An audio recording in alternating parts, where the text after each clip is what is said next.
What's up? This is James Fauntleroy, singer, songwriter, producer extraordinaire, and you're watching Live at 9.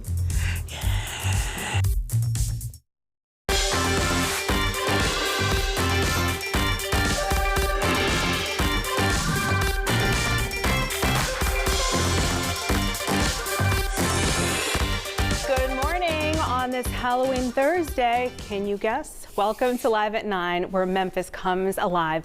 Along with your top news, weather with Todd Demers, and trending topics in Coffee with Corey, here's a look at our guest lineup.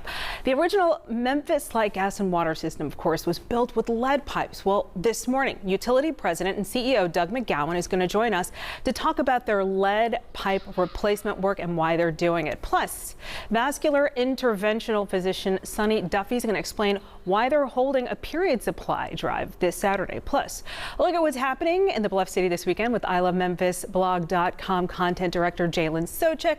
And then we'll meet the Hickory Hill Sizzlers line dancers. I'm going to learn some moves from Roxy Jones herself. Diane Huff is with her, so that's going to be a lot of fun. And, of course, it's Halloween, and what better way to celebrate than by howling at the moon? Melanie and Kent Pafford from Street Dog Foundation are here with Doggy Ambassador Mr. Bogsley to explain.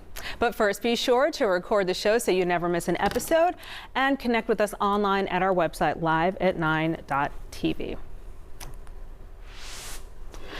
And topping our news here at 9, the leader of Tennessee's largest school district is facing scrutiny as the school board weighs how to evaluate her work. According to their online agenda, the Board of Education will hold its superintendent evaluation planning meeting at noon today. District leaders are working on the evaluation of Superintendent Dr. Marie Fagans, who started back in April. The board has spent the last 2 months talking about the evaluation tool that must be established by the end of this month per the superintendent's contract. Now, after that meeting, the MSCS board will hold a special called meeting at 2:30 p.m. today. That is when the board is expected to allow public comment and then vote on the superintendent evaluation tool. The district is also inviting the public to rate the soup in an online survey. You have until tomorrow at noon to share your feedback regarding Dr. Fagans' work over the last several months. Today marks the last day of early voting for Tennessee residents. According to the Election Commission, the Shelby County turnout so far is the highest of any of the 95 counties in the state. Most polling locations will be open until 7 o'clock tonight, but to see a full list of times and locations, just visit shelbyvote.com. Election day is Tuesday, November 5th in Shelby County. Polls will open 7 a.m. close at 7 p.m. And if you need more information about voting on that day, you can call 901-222-1200. Well, the weather may be warm on this Thursday, but soon temperatures will cool and many children in the greater Memphis area will need to find a way to stay warm. WRAG's annual Coats for Kids campaign is now underway, and we're asking the Mid-South to step up. We are collecting new and gently used coats for children in pre-K through high school. This deadline to donate is November 15th, and there are drop-off spots that are set up all across Shelby County and into North Mississippi. Head over to our website, liveat9.tv, and click on Coats for Kids to learn more about where to take your donations. Well, you probably won't need a coat today, but you will need an umbrella. That's what it looks like outside. We are seeing cloudy skies across the greater Memphis area, and weather expert Todd Demers tracking just beautiful out there, but there is something on the way for us here. Not only is there something on the way, but it's on the way almost as we speak for the next couple of hours. Showers and strong thunder showers will be rumbling into our area. I urge you to download the WRAG weather app so that you can be ready and maybe modify your plans a little bit so that you don't have to be on the roadway while these storms are making their way across the area. I have no watches, I have no warnings that are in effect, but we are watching a line of stronger showers and thunder showers that are producing quite a bit of lightning, some brief heavy rainfall, as well as some gusting winds. And that's where the little special weather statement has come into play here just over the river as the heaviest of those storms stretch from just outside of Jonesboro, Mark Tree, Wynn, Forest City, and over through Brinkley as well. So over the next couple of hours, I'm anticipating the heaviest of that rainfall be crossing over the river and right on into West Tennessee and northern Mississippi. And these are the ones that we've been watching out for and telling you about all week long that are going to be heading in our direction. Again, they're a couple of hours out at the most. So between now and lunchtime, be ready for at least some gusting winds and some brief heavy downpours. I do not have severe weather in the forecast right now, but we do need to be on the lookout for some of those gusting winds associated with the brief heavy downpours as the storms move through. Mid-70s to go along with this heavier rainfall, gusting southerly winds across the area. Much more on Storm Tracker 3S in your forecast coming up in just a couple of minutes. The U.S. Environmental Protection Agency ordered all utilities to take inventory of their water service lines with the goal of protecting public health by reducing the risk of lead exposure. Memphis Light Gas and Water has developed its own plan to tackle this problem and even replace lead pipes around older homes in Memphis and Shelby County. And to learn more, we are live now with MLGW President and CEO Doug McGowan. Thank you so much for coming in. Morning, Conji. Glad to be here. Okay, so can you just talk about where this all started and what is the goal? Sure. Well, the good news is we've been replacing lead service lines at MLGW since 2012. I want everybody to understand, first and foremost, that our water is safe and we aim to keep it that way. We test our water 41,000 times a year just to make sure it's safe and healthful.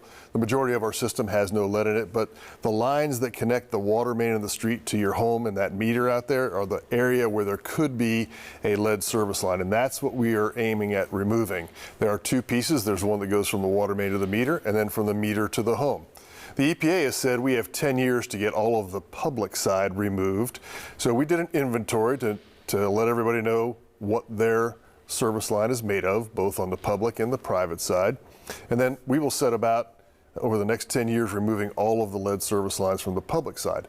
Importantly, though, we know it's the right thing to do to help customers who may not be able to afford to remove the lead service line on their side, which is the property owner's responsibility. So we're going to put a program in place to help age and income qualified customers get it replaced on their side, because it makes sense to replace the whole thing at one time. So you're saying that basically anything that is on the lawn in your home, you're responsible for changing that? That's the customer side. The EPA has said we're responsible from doing from the water main to the meter, but we're not going to stop there because we understand how important it is to get that lead service line out. So there's federal money that's been put aside for us to use for that purpose, and we intend to use it for that purpose.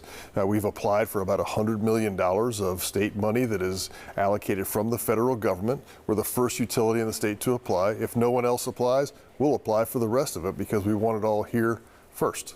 Can you talk about who exactly qualifies to get that coverage for their own lawn, and then what happens to people who don't qualify and might not have that extra money, especially with inflation and everything that's going on? Well, we're working that out. The first thing is we're getting underway right now. We don't have all the details of the program, but we're going to get started right away. We're going to do a pilot program starting this fall and into the spring, working with some local contractors to work out the bugs of how do I get permission to get on the private property owner's lawn? How do I make the repairs there? There's going to be some things to work out. So we're not ready for people to apply yet, but in 2025 we should have our program ready for people to apply, and we'll have all of the information there from age and income qualified. If you're not age and income qualified, what options might you have? But the most important thing I want people to remember is that we are going to send you a postcard. Okay, so that's what we're looking for. So you're going to see this, and I know that we've all gotten these postcards because the election is coming soon. After the election, you'll see a blue postcard that looks like this. Please do not throw it out. Look at it, because what it's going to tell you is the results of the inventory in front of your home. It will tell you whether your service line is lead, whether it's okay, whether it's made up of galvanized and needs to be removed, or whether we don't know and we have to do some more testing. So please take a look at that. It'll also tell you what's next. What should we be doing next for you? And so, I mean, it just seems like such a big project. Is there any way for us to test our own land? No. Right now, there are probably some kits you can get on Amazon to try to do that, but the way our homes are constructed here, it may be difficult for you to get down there. Now, that could be something that comes in the future. I want everybody to know that we provide protection for everyone every day. We add what's known as phosphate to our water because we know there are some lead service lines in our system. That phosphate is what's called an anti-corrosive. It's a food grade additive, prevents any lead that might be in the pipe from actually getting into the water. So it's the first hedge of protection that you have. It's recommended by the EPA. And we've all heard stories about cities like Flint. They were not doing any corrosion prevention, and that's what caused many of the problems there. We've been doing this for decades at MLGW. That's why I can say our water is safe from the source to your tap. but this is a potential source of exposure, and it's important for us to have that removed. Yes, I mean, we're known for the Sand Aquifer. It's the best water in the world. I drink right out of the tap. Can you just talk about what it's going to look like as far as that moment when you say, okay, this is my home and now it's time for this to happen? I mean, how long do you think it's going to be down, and what are some things that people can do to make sure they still have water? Yeah, well, the first thing is that if your home was built prior to 1955, that's likely the home. Those are the homes that are most likely to have a lead service line. I think most of the older parts of the city are where that's going to happen. If your home was built after 1955 or after 1973, when Shelby County outlawed it, in 1986, the federal government outlawed use of lead pipes, and as I said, MLGW stopped in 1955. So that means that most of our customers are not going to be affected by 20,000, I thought. That's what we have so far, but there's going to be many unknowns, and there'll be a small percentage of those unknowns, so we have some work to do. Now, your question was, how long does it take? Typically, it's a same-day event, and your water's only off for a few hours while we're turning it off, while we're fixing that pipe. So our aim is to communicate to you, to let you know a day or a week ahead that we're going to be in your street. You'll see an excavation in the street where we're pulling out the line that goes from the water main to the meter. And then, again, through our pilot program, I'll figure out how much we're going to disturb your lawn, whether I can go all the way underground, whether we're going to have to excavate and trench and then fix your lawn. Much of that will yet to be determined, and we'll have to come back to you sometime later in 25 to let you know how that's going. All right, is there a landing page for this online? There is. If you go to mlgw.com/water service lines, you'll be able to see a map. You'll be able to drill in on the map, type your address in, and it will show you what the makeup is of the line in front of your home. And it also has a lot of other information in there. But first and foremost, I want everybody to understand the water is safe. We take action every day to make sure that we protect you from lead getting into your water. You have a big job ahead of you. Thank you so much, CEO Doug McGowan, MLGW. And there is much more Live at 9 ahead. Millions of women and girls worldwide cannot afford menstrual cycle products. Learn how one group is tackling that problem and asking for your help in their efforts. That's coming up.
And welcome back to Live at 9 on this Thursday morning, Halloween. Thanks for staying with us. Time now to check back in with weather expert Todd Demers. The wind literally almost blew off my Beyonce wig today, Uh-oh. so it was kind of scary. Unacceptable. And you know what? The wind is going to continue to pick up, and that's going to be one of our big concerns throughout the morning hours as our latest line of showers and thunder showers gets ready to rumble across the area. As we look outside right now with the Gold Strike Skyview camera network, this is going to be the Hilton Memphis camera showing the clouds there, as you can see off in the distance. And Storm Tracker 3S, you know, I'd say we've watched this all morning long, but we've actually been watching this all week long as this line of showers and thunder showers has indeed developed. It is moving in our direction. There are some parts of this line that are weakening, others that are continuing to hold their strength together. We have a little significant weather advisory coming out of northern Critton and southern Mississippi County here. A couple of isolated heavier showers right now moving into the Earl, Arkansas area to have some gusting winds. We're talking 20 to 30 mile-an-hour winds. So we're below the threshold right now of a severe thunderstorm warning. But at the same time, we're talking about some showers and thunder showers that have a potential impact on your outdoor plans over the next couple of hours. If you're in Blytheville, Osceola, West Memphis, even Drummonds, Dyersburg, and right here in the Memphis area, between now and noon, this line of showers and even some strong thunder showers will be rumbling over the river. My biggest concern continues to be the high winds, and if there's any way you can stay off the roadways as the storms move through, great idea. October is coming to an end, and it certainly has been a very dry month, but that's going to be changing today as that line of showers moves through the area. Many of us could pick up almost an inch of rain. Some areas it'll be a little bit more. Yesterday's high of 83. Today, the normal high is 69. We should be in the low and mid 70s for the better part of the day. Here are those gusting winds we were just talking about with Kanji a moment ago. And as the system continues to work its way across the area, I think we'll really notice it between now and noon, and then for West Tennessee and northern Mississippi throughout the afternoon. And then that rain's coming to an end, and hopefully coming to an end just in time for you and all of your little trick-or-treaters. Now, at the same time, we do have a slight chance of a few sprinkles later in the day, but the severe weather threat is kind of minimal right now. It's just a marginal risk. My big concern continues to be the potential for the gusting winds and the brief heavy downpours before this cold front turns back to the north and kind of turns stationary, with southerly winds returning over the weekend, meaning some more rain chances ahead. But as you can see here, through midday will be the best chances of you finding some of those heavier showers and thunder showers. Some areas between a half and 1 inch of rain expected, along with some winds gusting 15 to 20 miles an hour. So here it is on that all-important 7-day forecast. The rain, wind, and thunder, that's kind of a spooky Halloween forecast. Clearing tomorrow, it's looking pretty good. Over the weekend, just a slight chance for showers, but still warm. Our next big cold front on Tuesday will really help drop temperatures when we go +3 on the forecast, taking you out the full 10 days.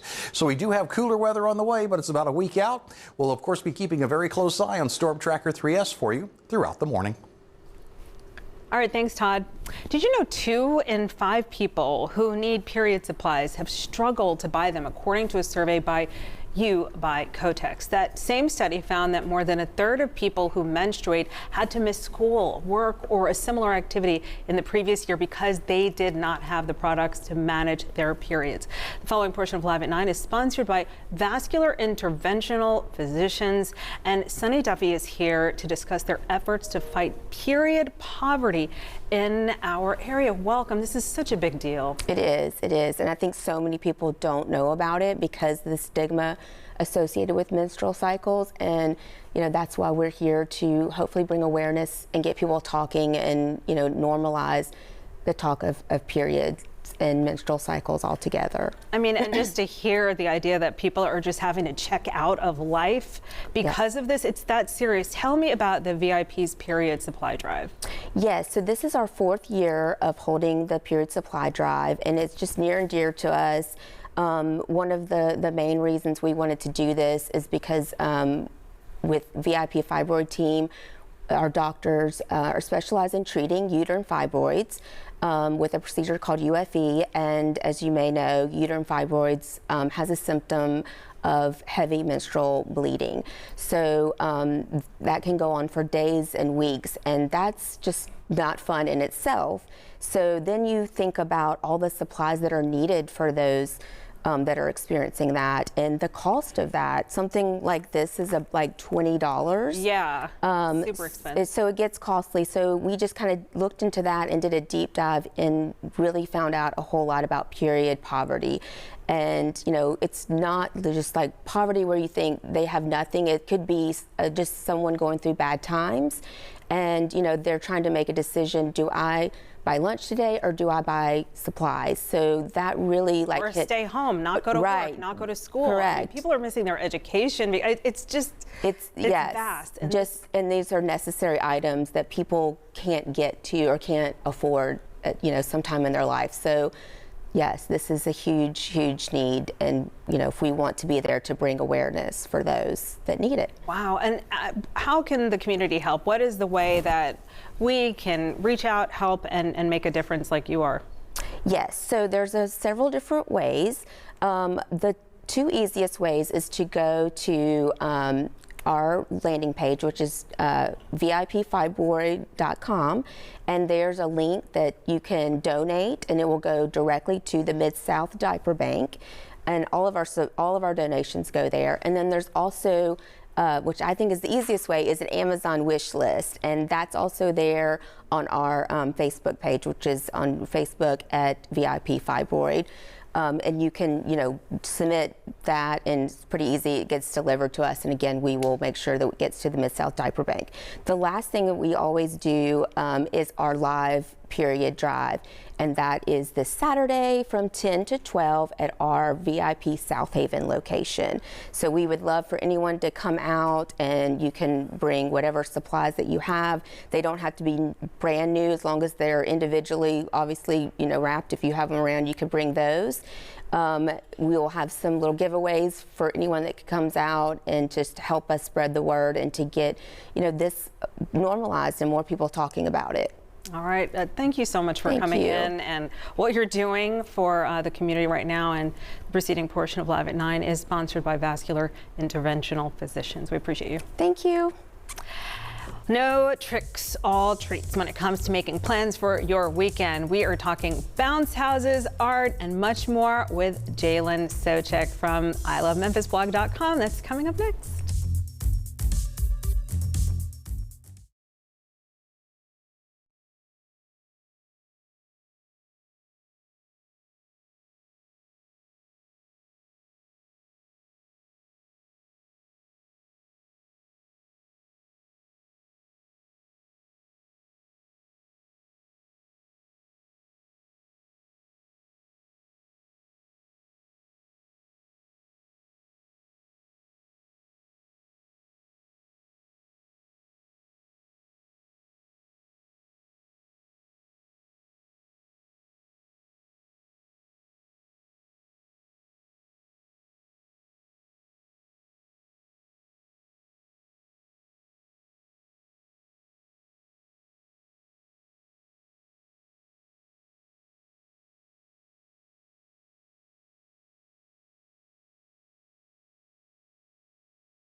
Tomorrow kicks off a brand new month, and there's no shortage of things to do as we usher in November.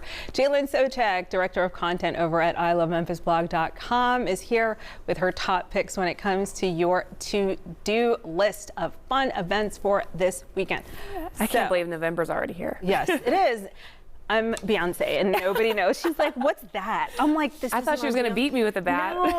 No, it's lemonade, Beyonce. No, I get it. I get it. Okay, so anyway, I just was worried. I just saw the bat and I got afraid. be very afraid. Yeah. Okay, so this weekend, I mean, I'm sure there are lots of Halloween things, but what's happening Friday? Because it's going to rain today. Right? Yeah. Unfortunately, a little bit of rain today, but still a lot of good stuff happening indoors too. But Friday is going to be Big Bounce America. So essentially, this is the world's largest bounce house. You're seeing the video right here, which is just insanity. And this travels across the country. It'll be back here in Memphis all weekend long at Mud Island. And this is like kid and adult friendly. Yeah, so don't think this is just for kids. Like, there's adult sessions that you can go and not have to worry about sending a kid into space when you're bouncing. But there is. Seen the video. Yeah. It's so funny. But so they take a lot of precautions to separate by age and different ticket times because you want to have fun. And there's older kids and younger kids. But as you can see, a total blast, and that'll be happening again, Mud Island all weekend long. Oh, good. So it's all weekend. Oh, that's great. That is awesome. Like, Yeah. where was that when I was a kid? Right, and they've done this at Shelby Farms Park before, I think about a year ago, and I was looking at comments, so you just wanted to make sure that people enjoyed it, and everyone said they had the best time. I would be upset. But they were exhausted. Well, it's good because, It's a good workout. We do like a lot of heavy food here. Okay, so what's going on Saturday? Saturday is the Broad Avenue Art Walk. So this is the annual art walk where they shut down a large portion of the street there in the Broad Ave Arts District, and they have more than 60 vendors, local vendors, selling crafts and goods. And it's also really fun because they have like a kids craft section, they have a live music stage, and most importantly, they have a bar set up. So you can, get a glass of wine and shop around in the street and see what the Broad Ave Arts District has to offer, which I'm excited for the future of the Broad Avenue Arts District. We have some new businesses moving in there, and just be a good time to support that neighborhood. I'm obsessed with that because it wasn't there like that when Yeah, the before and after is amazing. It's amazing. Yeah, so head on out, support. Let's where you can really shop local. All right. And so we have Sunday. Sunday is, I'm really excited about this one. It's the Memphis Japan Festival, and this will be happening at the Memphis Botanic Garden. So tickets are about $7 to $14. It is what it sounds like. It's basically a fun, family-friendly, interactive, hands-on experience and introduction into Japanese culture. So it's going to be having everything from, the sumo wrestling, martial arts demonstrations. There will be performances of Japanese cultural music and art and kids activities. There's a candy man, as they call him, who knows this ancient way of making Japanese candy. He travels around the country and demonstrates it. And of course, there'll be a lot of Japanese local food vendors and drinks that'll be there. Oh my gosh, that is going to be the thing. Have you ever done one of those sumo? I've done this sumo. No, I haven't. It's so funny and so awkward and so much fun. So you just have to do it in I hope they let people participate and do it too, because I think people would love it. Oh my goodness, yeah. Okay, that sounds really. And they have cherry blossoms. Yes, right? so they have a beautiful Japanese garden there too that they'll be doing tours for this as well. Right, Japanese gardens are everything. Yes. Oh my goodness. All right, thank you. All the things to do and the QR code, of course. Yeah, if you give that a scan, you'll get all the information for all the events happening this weekend and more. Okay, thank you so much for joining us on this day. And Happy Halloween. Yes, and we'll see you next week. Be afraid. Be very afraid. Okay, well, you may have seen the Memphis Grizz Grannies, right? And the Grandpas in action, but another local group, some spinoffs, right, are hitting the dance floor every chance they get. Look at them go. We are going to get into the groove with two members of the Hickory Hill Sizzlers. That's coming up right here on Live at 9. I'm obsessed. All right, see you in a moment.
We're back on Live at 9.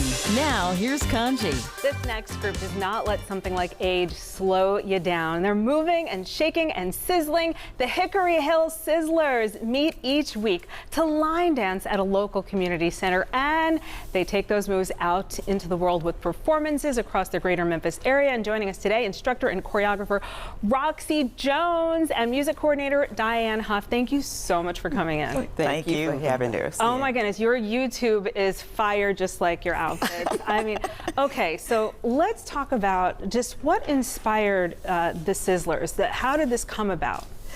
Well, I retired in 2013, and I was a busy person, and so in 2014,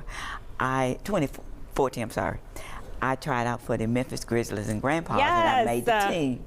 And I met this lady named Jessie Jones, and her name of the group is Just Dance, and she said, "You need to come to my class and learn line dancing." So that's what I did. And after that, we end up at the Hickory Hill Community Center, and the assistant director decided that she wants to have a line dance class. And so she said, "I'm going to be looking for a line dance instructor." And they said, "Oh no!" And by this time, Diane, we all was friends, and they said, "No, we got the instructor right here." I said, "No, I am just a student." It didn't take hard to twist her arm. And so were you also a Grizz Granny? No, I wasn't. Okay. I was just a retiree at home looking for something to do, and so we got out. First we started walking. Okay. Then we went to work out. Then we went from working out to line dancing, and still line dancing. Yeah. Why do you think it's important to stay active? Well, look, you need to continue to, once you retire, just don't give up and just sit around and watch TV. Just go out and have some fun, and line dance is the most important thing to me and to Diane, because whatever dancing we need to do, Diane got it right there ready for us, and we get in the class and everybody learn to dance also. You're going to teach me a move, but can you just explain what line dances are for anybody who doesn't really understand? You guys kind of also have outfits and all kinds of stuff that you do. Yes.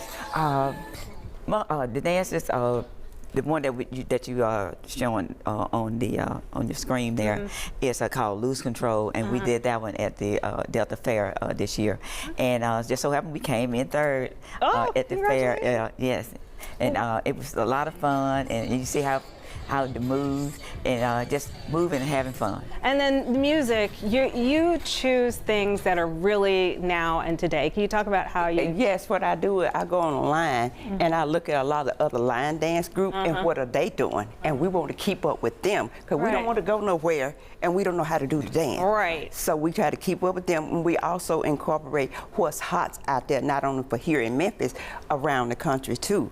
And what it is everybody's doing the same thing all in a line, and we're going to learn just like one little move, right? Okay. And so you said you do this to the new Tamia song. Yeah, it's called Can't Get Enough. Okay. Are you so, ready? Yeah, I'm ready. I'm ready. So you start with your right. You go 1, 2, do this at home.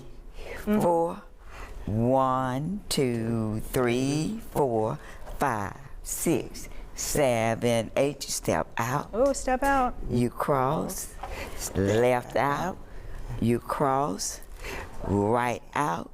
You cross, left out, right back, and turn, and you start at 1. Oh, okay. It's kind of like the bus stop. 3. 3. Okay, wait. 4. Okay. I wish we play like. I wish we had music that we could. I'm gonna see that. Okay, let's. Oh no, we can't. No, we can't. It's copyright and all that stuff. But let's do one more round. We'll do it this way. Okay. 1, 2, 3, 4. 1, 2, 3, 4, 5. Let's play. We're gonna play live at 9 too. 7, 8. You step out, cross, left out, cross, right out, cross, left out, right back, and turn, and 1. Okay. 2. Let's do it. 3. We can't hear it out here. 1, 2, 3, 4, 5, 6, 7, 8. You step out. Cross. I could do this. Left out. Oh yeah, you can do it. Cross. Right out. Cross. Left out. Right back. And turn. And 1. You know what 2. I love about this? It gives you a workout, but Yes, it someone does. who can't really, do really intense workouts can still get the movements. Yes. Tell me how this has impacted your body and how people can get involved if they want to come on out and join. If they want to come out, they can come out and just sit. First of all, you can come out and just sit and watch. Gotcha. Then we incorporate you in there. And we ask you to just do what you can do at first. And you have events coming up. Yes. Yes, this weekend we will be at Ed Rice Community Center.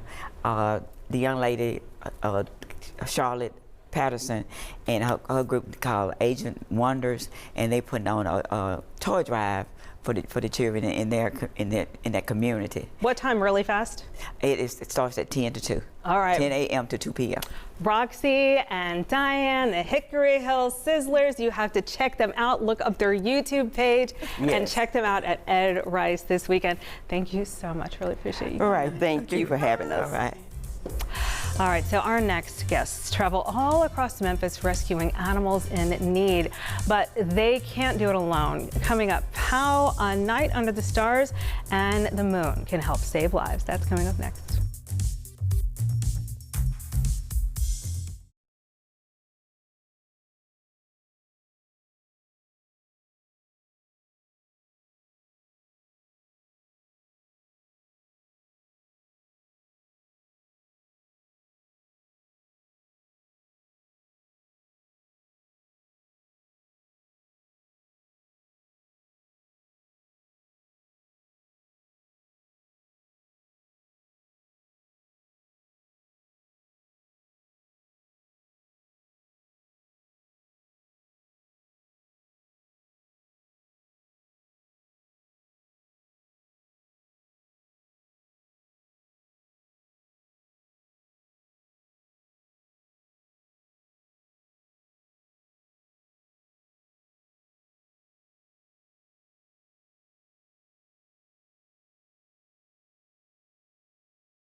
With today being Halloween, we invite you to howl at the moon, but there are no werewolves involved with this. Instead, it's a major fundraiser from one of our regular guests on Live at 9's Pet of the Week. To learn more, we are here with the founders of Street Dog Foundation, Melanie Pafford and Kent Pafford, along with Ambassador Dog. Mr. Bogsley, how do you become an ambassador? Well, this one, you come in, every dog's an ambassador of Street Dog Foundation. He is being an ambassador today for Howl at the Moon. He is in our personal home, so Mr. Bogsley is ours. I think every volunteer in Street Dog Foundation has one if not many dogs. Yeah, what a sweet face. Tell me about Sweet Dog Foundation and what Howl at the Moon means to you guys. Oh, Howl at the Moon is awesome. It's our 12th year this year to have it.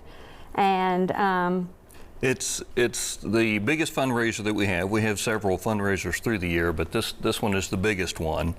And this is also roughly 80% of our budget every year is raised in this one night. So very big deal for us and a huge party for Memphis. It's a lot of fun, live music, food and drink, just a blast. Live and silent auctions.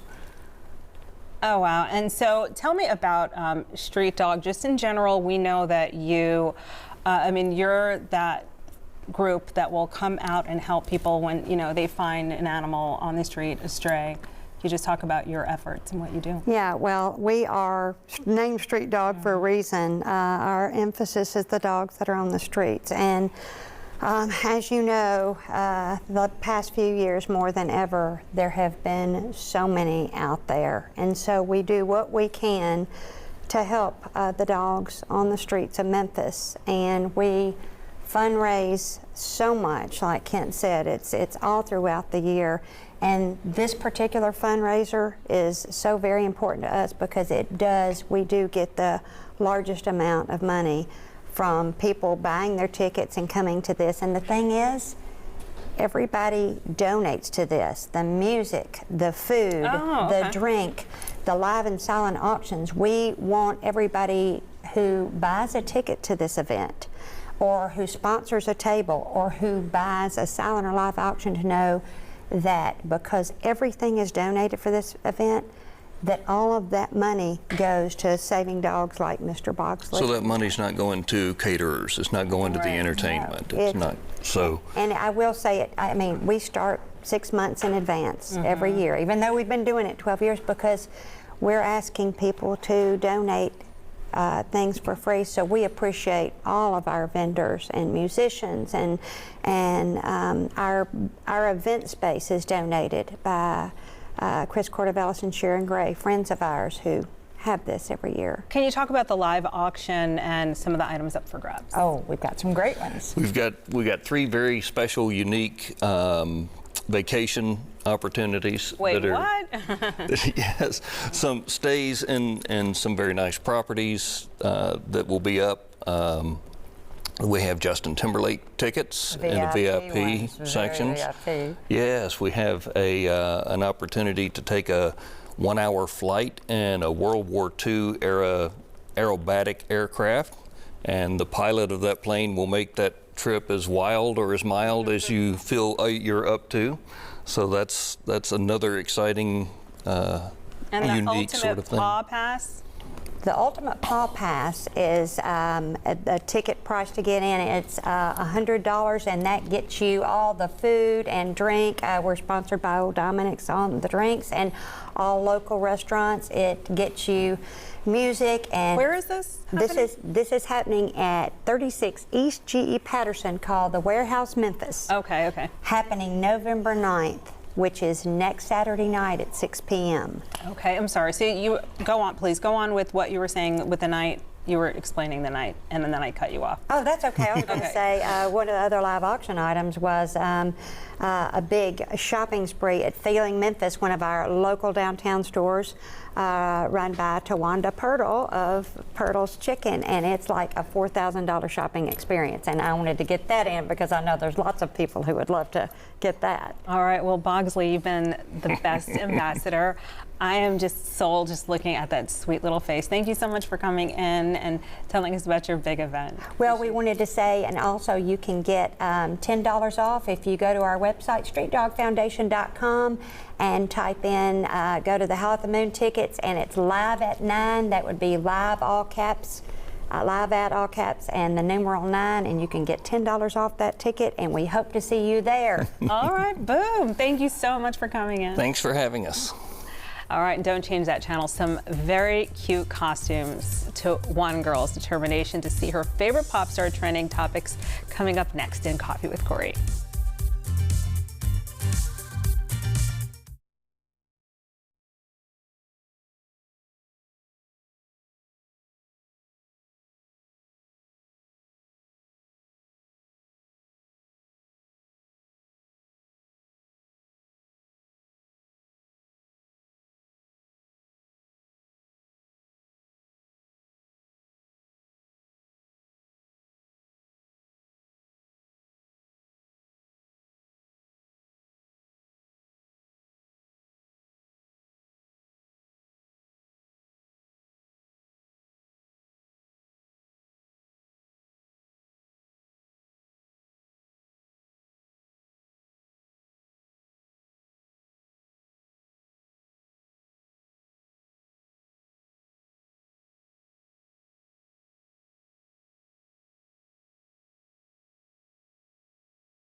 It's time for Coffee with Corey, brewed in part by Kroger. And happy Halloween. Happy Halloween. Okay, so Kanji, you are completely decked out. I'm loving every second of it, but is this you also on TV? Check this video out for me, please. What do you? I was just like, can we show? Oh my gosh! This is Kanji. This is Beyonce Lemony. That's who I'm trying to be. You, right? Like, where's the bat? You got nobody. It's right here. Nobody. I love it. Everywhere I went, they're like just looking at me like, "Oh, your hair is different." I'm like, "No." I'm like, I've been telling you all morning long. I'm like, I love your hair. I love your hair. Beyonce hair. Oh my gosh. You gotta have the fan right here, so it just like snuck glows. this in. Yes. I look at that. See what you did. We need a side by side of you doing that to the camera. Yeah. The whole thing was that Jay-Z cheated on me. So I did a whole song and an album called Lemonade, and then I had to just like knock things out with the bat. So I love it. Well, it's picture perfect. Yeah. And so from Beyonce to some very cute superheroes and other characters, Regional One Health is celebrating Halloween 2. Check this out: Batman, Superman, Minions, Mickey, Minnie, and more. So according to Regional One, Debbie Sandage crocheted all of these adorable costumes. The first year of a baby's life is full of milestones, but in NICU families, special moments risk getting lost during hospital stays, of course, because that can last between weeks and even months.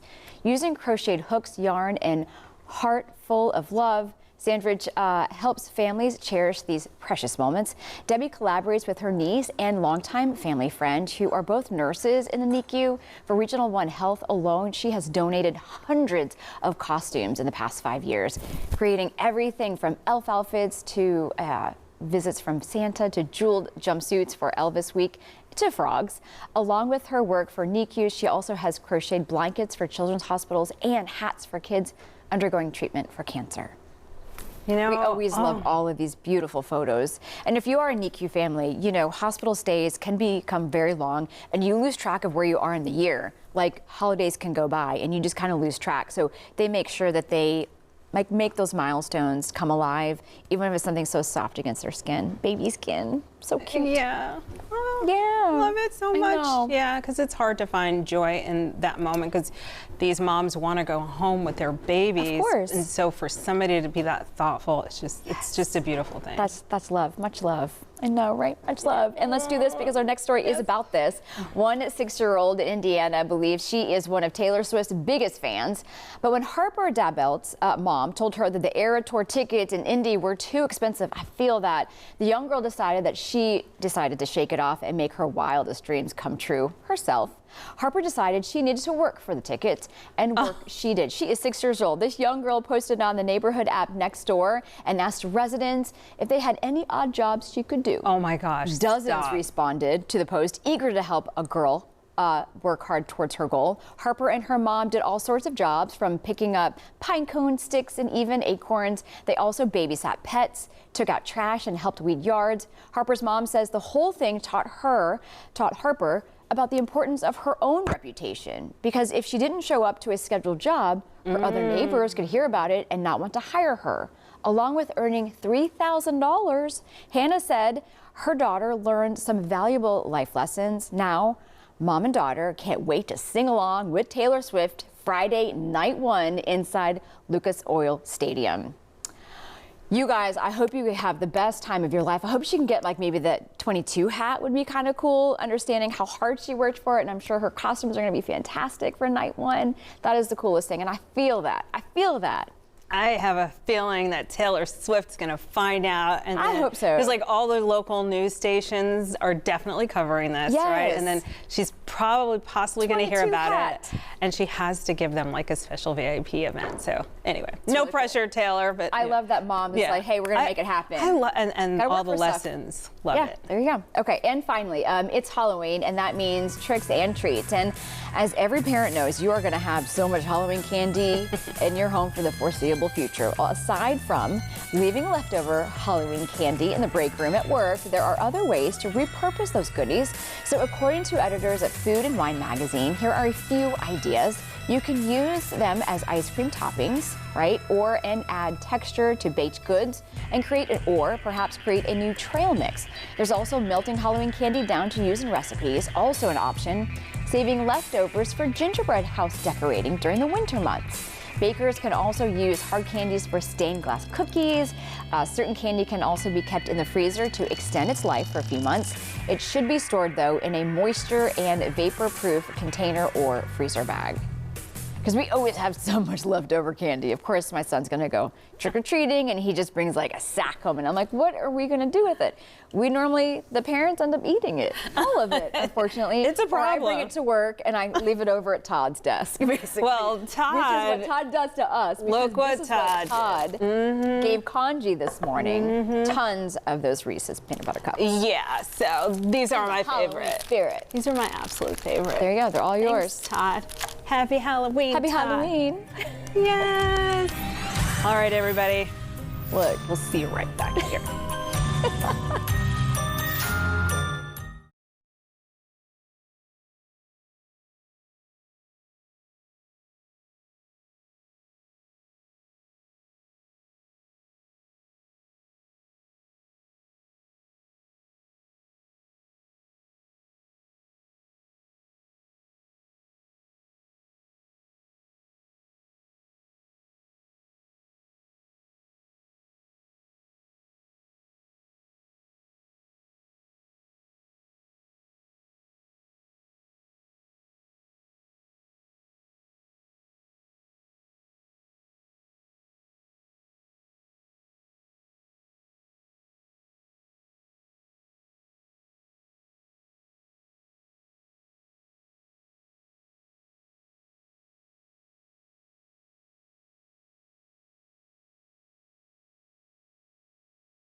I'd like to thank you for joining us for Live at 9. Coming up tomorrow on our show, Bluff City Advisory Group Managing Partner Shirag Chauhan will have tips to keep you safe with your finances. You know how people worry during the election season? We're going to have that. And we'll talk about Calendar Girls with a Mission. Former Navy pilot Jennifer Benny is going to be here to share her experience as a Pinups for Vets ambassador, supporting veterans across the country. And then the Memphis Halloween fun kicks off at Rock and Romp's Halloween Bash. Marvin Stockwell is going to tell us all about that. Hope Claiborne's Soul Scrimmage is going to give us a preview and perform. So excited. See you tomorrow. Have a great day. Stay dry. One content segment during Live at 9 today was paid for by Vascular Interventional Physicians.